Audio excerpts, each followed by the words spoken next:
On? That was the slowest on ever.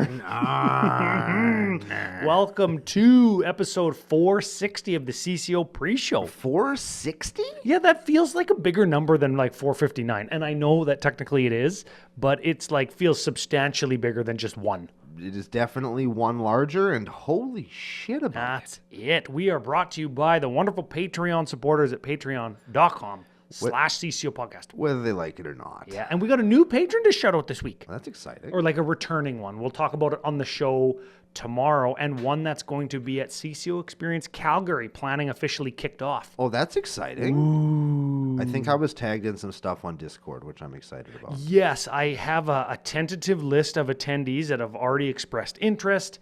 I have messaged the Dude Bros as well, the CCO Dude Bros in our group chat on my phone. And waiting to hear back from them because they should be the ones that got in touch first and said that they wanted to come, but they not a single one of them has responded except for you.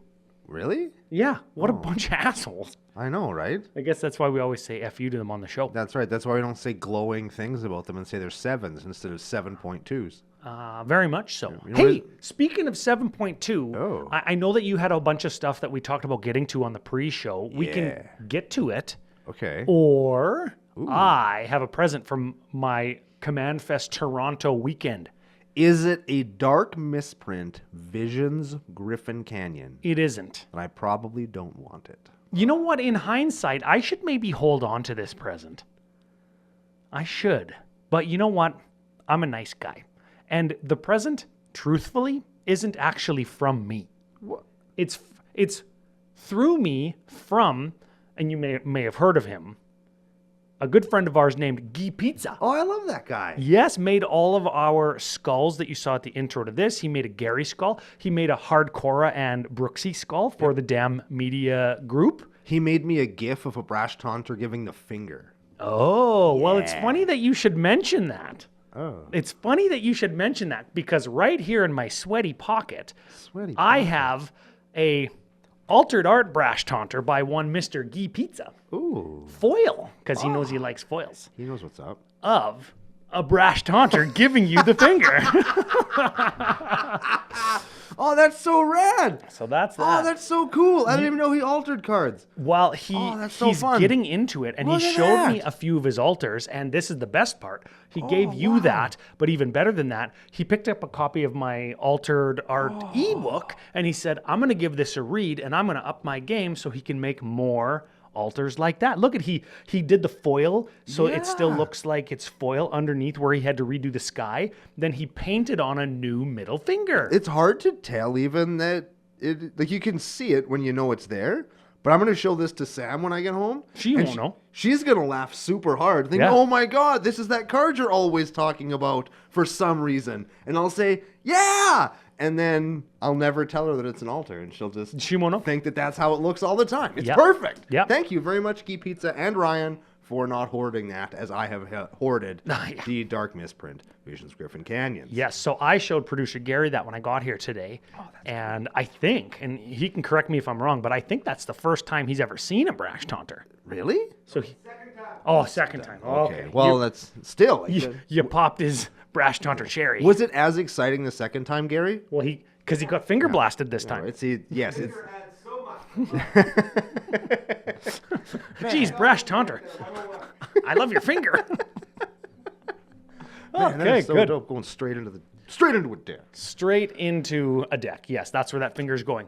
What else did you want to talk about? You saw Transformers. I went to see the new Transformers movie, and Was it good? You said that you didn't want to, and it wasn't going to be good. Were you right? no, I was absolutely wrong. I just when I see something that's good that I've shit talked, I have to say nice things about it. Yeah. Because It's not as bad as how bad you expected it to that be. way when I say something is bad, people will believe me because they know that I'm willing to admit when I'm incorrect. And if you're a Transformers fan as I am, I was like emotionally invested in this movie.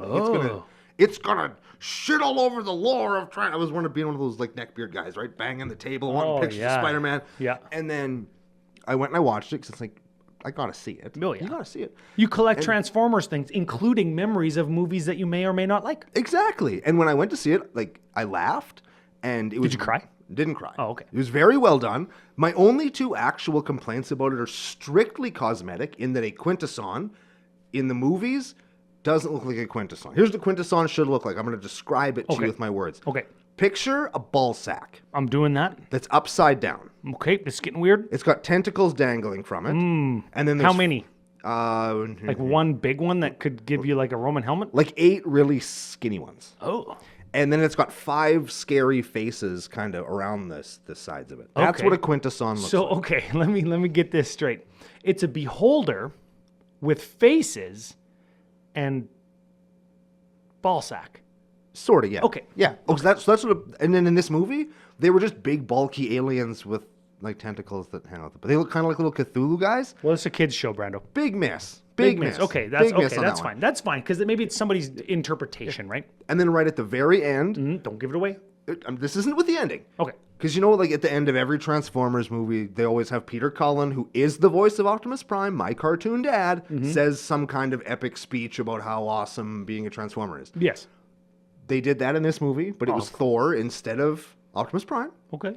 And Thor tried That's Liam? No, Chris Hemsworth. Yes. Did he play Optimus Prime? He did. Okay. And he did his like best Peter Cullen impression, and you just don't do it.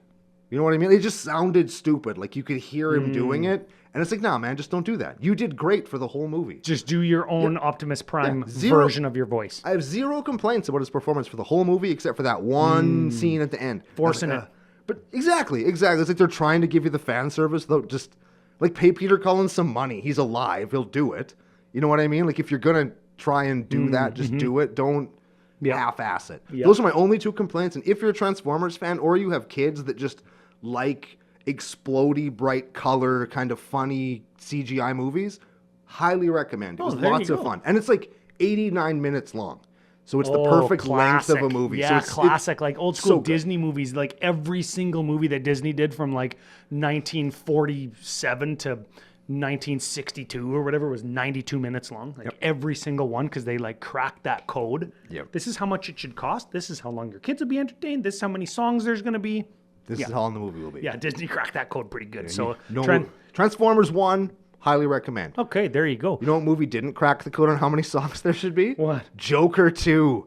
The less I say about that, the better. But that's a Oh. bad movie, You and seen it's that one 2.5 hours long. You seen it? Well, I thought it'd be good. Well, that's fine. The first one was good. You had reasonable expectation that the second one, done in a way similar to the first one, I'll say, because I know it's different. Yeah. But same director, same actor, and Lady Gaga, already an Oscar winner. She's fantastic. Wasn't a very good movie. You didn't like it? I didn't like it very much. Okay, well, It was there you go. Very slow, not my thing. Just wasn't for me. I don't think that people who are fans of the first one who go in expecting a continuation, they're not going to be happy. And I don't think that people that go in knowing that it's a musical, because it is, I don't think they're going to be really happy either, because it's kind of disjointed and a little weird. Was it really Joaquin Phoenix singing? You think? Probably. I'll bet it was. Okay, I'll ask you one more question, then we'll move on to some Magic talk for people that are actually here for Commander and Magic the Gathering talk. Would you describe Joker 1 as a movie with lots of tension in it? Lots of tense moments. Would you say it's a tense movie? I would say so, yeah. Right? Like a lot of thriller and action movies are, and gangster movies. Maybe we can include this in kind of like a gangster light. Sure. Do you think Joker 2 as a musical had or holds as much tension?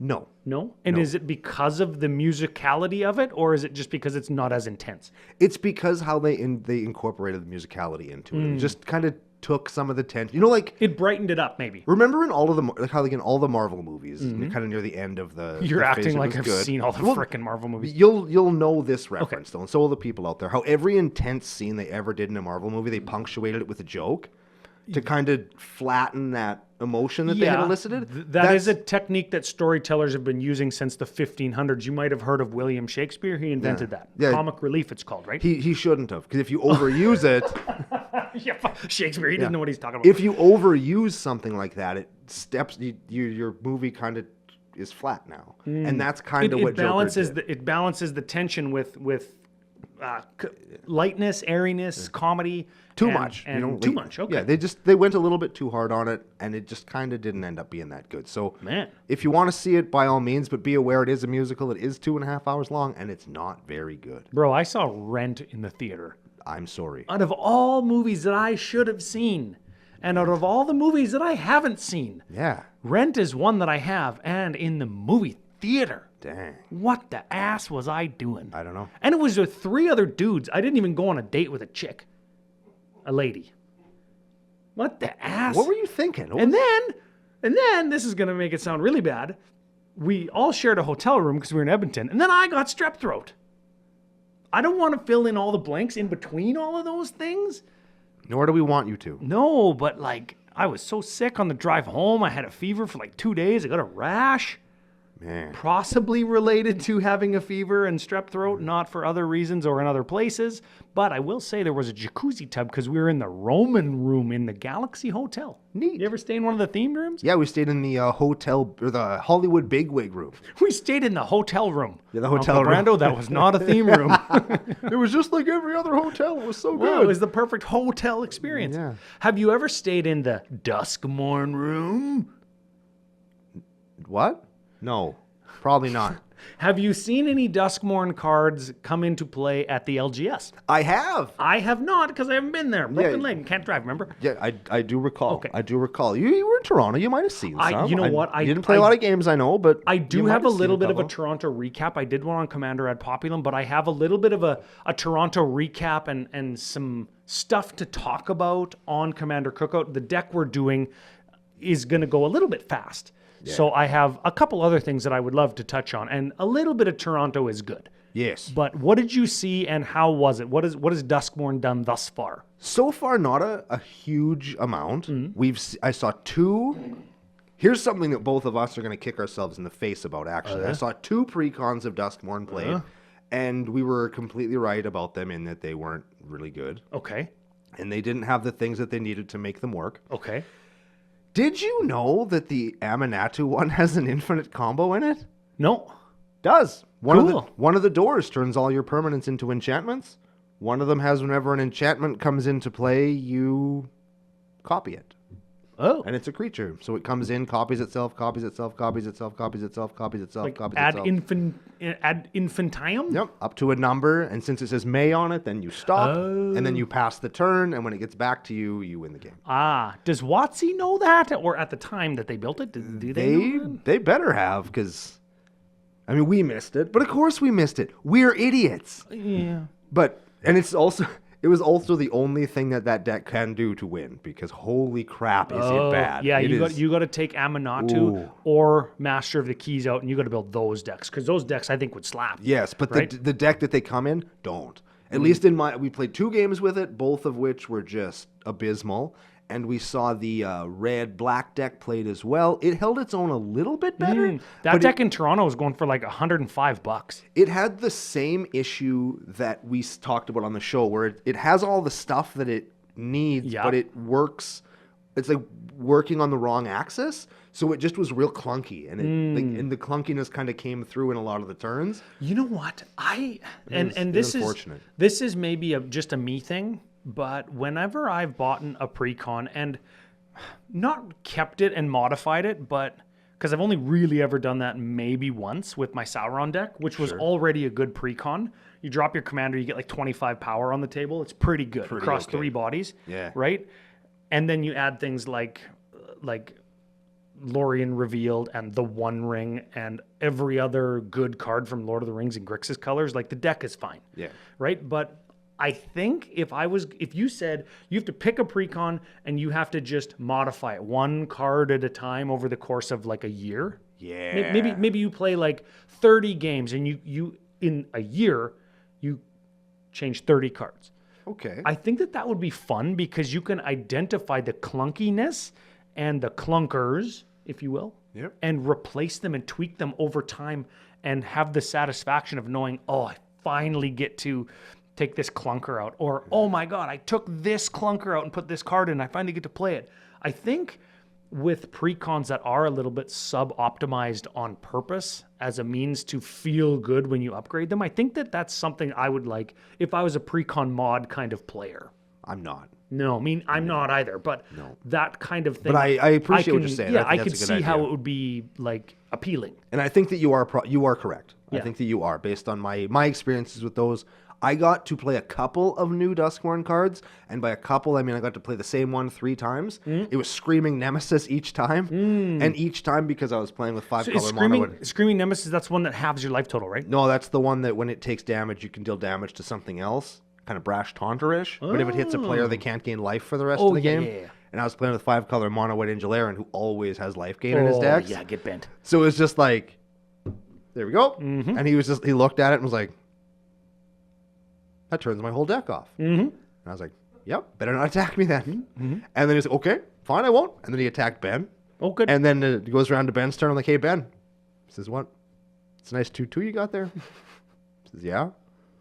I got a 3/3 you could attack into, and old Aaron's going to take 2 and can't gain life for the rest of the game. And Aaron's like, oh, no. And then we got him. It was really good. It was just, Good. Last time I played against him, and in one of his stupid life gain decks, he's at like 89. Yep. And he would have been at 89 like right away too. Like, we got him right at the right time. So Screaming Nemesis I can vouch for. Great card. Fantastic card. Good. And precons, we were kind of right. Yeah, we were Okay. Well, you know what? Tomorrow we are doing a precon commander, right? Yep, we are doing a precon deck. Yep. The buddy that sent it in said that he heard us talking shit about it. It's the Simic one. Yeah. And we thought, don't give out any more information though. He's like, you know what? I think I'm gonna take this on and I can do it. And he built a deck that actually does seem like would be pretty good, and it looks fun to play, which I think is the best part. I'm excited to talk about this deck today. I do have lots of notes on it. For the booster pack game, 2 ways to enter, okay? You can let us know what precons you've played with or against and which ones you like, which ones you think we're wrong about from last week's review or whatever. None of them. If you have any experience with Duskmourn, that is. Or if you're a Patreon supporter, you're going to get picked at random from all of the active patrons. And I have a Patreon winner from last week. Okay. Okay, we're going to read the name. Okay. And then whoever that person is, they got to let us know via email, commandercookout@gmail.com.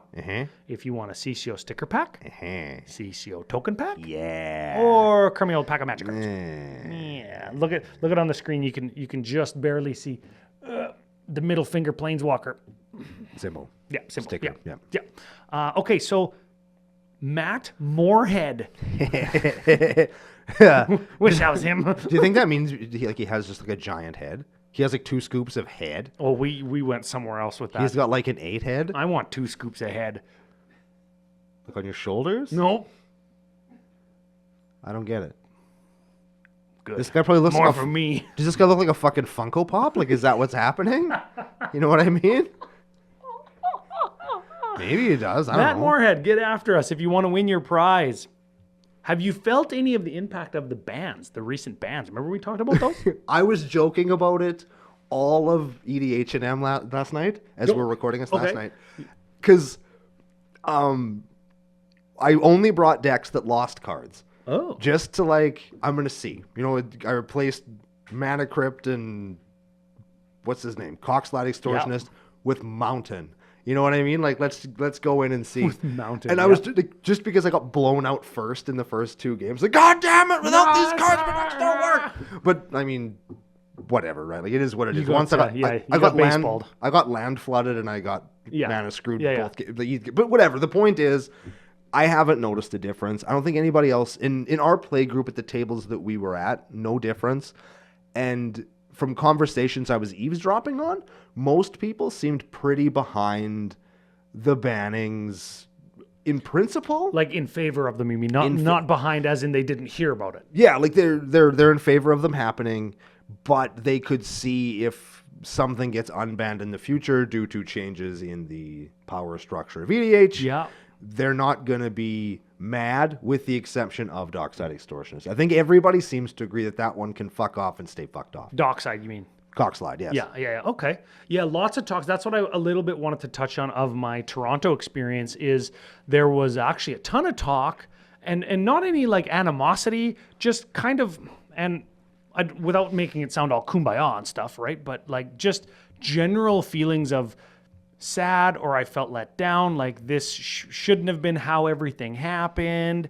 And it's too bad that like the vocal minority caused, while the Commander Rules Committee to have to step down, turn over control of the format to WotC, like this faceless, personality-less entity, for them to make these rules, this commander bracket system, whatever that's going to look like, a little bit more concrete, in addition to pregame, in addition to Rule Zero. Now we have this thing that we have to plug our decks into, and it tells us what bracket we're in, and that's how we're going to decide games. It's like turning over what we do to AI to tell us, oh, what should Commander Cookout be today via AI, right? It's like, why do we need this when we can just be a community and use language to talk to each other, right? And I know that we're on the same page about this thing. Like, it's just, don't be a dick and actually be honest and forthcoming and friendly. Like, there aren't hard rules to follow, but for whatever reason, the vocal minority is always the one that is so in your face. And then the result is a very extreme response back to the vocal minority, right? And I'm not saying that I agree with the vocal minority, and I'm not saying that they are right. I'm just saying that the response as a result is also extreme when the response is like when the initial backlash of the bannings was so extreme, right? So that's a lot of what I talk to people about. I think that we went past the point of right or wrong even being relevant to the conversation put towards the result, because it doesn't matter if you agreed with the bans or didn't. It didn't matter if you wanted the rules committee to step down or you didn't, because the fact is people went way too far, and people like were getting legitimate threats to their lives and their families' lives, and it got pushed way too far. And I said on the show last week, yeah, get rid of the RC. I don't get rid of them. I said that, and I got what I wanted, but I didn't get it in a way that I actually wanted. You know, it's like getting the job because the guy who had the job dies. You know what I mean? Like, you don't want to get it that way. Yeah. And so I feel like that is kind of the conversation that people are having, at least online now, and who I've been talking to. A lot of it's around like how just brutal, and I don't want to use the word toxic, but like it sucked how these people got their way. lives threatened and right, and got torn down to the point where they felt like they were in danger and they had to leave and hand over control of the game to WotC. And they couldn't do this thing anymore. Like, they were being forced out of this thing that they love and care for and cultivate, right? Yeah. And I'm saying that and I know that people are going to disagree with it because, oh, well, they're in with WotC. They're WotC employees. They sold their cards to make all this money pre-ban, right? Okay. There's people that are saying that. I'm saying the opposite, in that the people that we're talking about, like Olivia Guberthix and Jim LePage and Shivam Bhatt and the people that work for WotC that are the members of the RC, people that we know and people that we know have a deep connection and love for the game of Magic, who loved the position that they're in, that they could help make Magic better. And they got forced out based on slipping up. Really, like, did they wreck the game? No. Should they have communicated it better? Yes. Yes, or more timely. Hey, these are the kinds of things that we're looking at. These are the kinds of cards that fit into this category that we're monitoring. Play them or don't play them. Or keep track of when they affect games in a meaningful way and let us know. And we can start this dialogue, right? Like, these are the ways that you can handle situations like these bannings of very expensive, prolific cards. That didn't happen, but that isn't a reason to treat people so poorly and verbally attack them, right? And it's, I think it's a little bit of a black mark. Like, honestly, the bannings on September 23rd, little bit of a black mark on WotC and RC for not communicating, but it pales and is a drop of water in the ocean compared to the black mark that is the community response. I'm taking legal action. I'm suing these people. I'm sending them threats. Their heads need to roll. No, that's a black mark. And if that was you, that's on you to wear that and to know that you caused like lots of people a lot of distress. And I know that we're not speaking to most of those people because CCO Nation is fantastic. Rule number 1, don't be a dick. And rule number 2 through 10, also don't be a dick. Right? Like, so I don't know. I don't want to beat a dead horse, and so many other creators are talking about that, but I continue to get asked, and nearly everybody that I talked to over the weekend in Toronto who knew that I was with CCO and was thinking and covering this kind of stuff was asking me, like even face-to-face games employees, right? Were saying, hey, what do you think? I don't play Commander. What do you think? And I'm like, man alive. Tell you, it's not really a good time to be a Commander player right now because it was our community that made Magic look bad. And it's funny. I'm having deja vu because I know that we've talked about this kind of thing before. Yep. It's like it's not getting better, even though it continues to happen, and it's so frowned upon by the other vocal minority, the people saying the positive good stuff, right? But that stuff doesn't get the attention or get the clicks or the views or whatever, right? It was bound to come here, I think. Like when everything happened, I think that this is where we were going to end up. I didn't want to say anything because, but I mean, I think you probably knew too. Yeah. I'm a little bit more cynical in real life than Ryan is, so I kind of had a feeling this is where we're going to end up. And you're also loving and caring, right? Yeah, like you care about these people. Yeah, like right? I'm never gonna say, hey, buddy, go fucking kill yourself. I'm never gonna do that, and I'm never gonna say that I'm gonna help them do that. No. So like Ryan said, like the bannings were the black eye on Commander. Somebody punched it right in the face. Real big shiner. Couldn't even say got hit with a doorknob. And then they put a sign on their chest saying, I'm the puncher, right? Then they wore it like, yeah, I was right, and I think that they should. And it's like doubling down, man. That part makes me mad. And the RC leaving is a chemical burn. Can't get rid of those. You poured lye on your hand. It's a scar. It's not going to go away. It'll fade, and it'll always be there. And that's the thing that kind of womps. And as much as I didn't want the RC to stick around after the event, I felt like, okay, like if this is the kind of thing that they can do, kind of unchecked on a whim, that's not okay either. It didn't deserve the response, but still not okay. We go back to, I remember when the first Commander decks were printed, the very first ones. Yeah, C11. And you and Laura and I got into a discussion / argument how I didn't want WotC to take control of our casual format. Yeah, I remember this. And I didn't want that to happen at all. And I still don't, but I feel a little bit more secure in my, what's the word I'm looking for? Faith is the wrong word. But I feel more comfortable if I'm going to go out and not invest in something, if I'm going to buy something that's a little bit higher end, that it's not going to get the rug pulled out. Because at the end of the day, it's better that we have a monster that we're feeding that cares about what we're feeding it. It only cares about this one thing, and as long as we all know that, it makes going forward from a collector's standpoint a little bit easier. Oh, because see, that's a take I haven't heard yet. Right? WotC cares about the amount of excitement in your wallet. Yes, where the RC didn't. Yes. And while you didn't want WotC to take over governing the rules for our casual format, you feel like they're doing it in better faith because they have a very clear objective that we can measure, right? You feel better than the WotC's kind of ethereal objective of we want the game to be fun. For good or for ill, I think that for good, like at least we know. And it's not that we didn't know the RC. Oh, the RC was probably planning they're going to insider trade all these cards and get rich. Yeah. That's not what I'm saying. They obviously wanted the format to be fun, but they had a very amorphous goal in mind. And because 10 million people play Magic, and it's fun in different ways to 10 different million people. Yeah, people have, and you can't make everybody happy.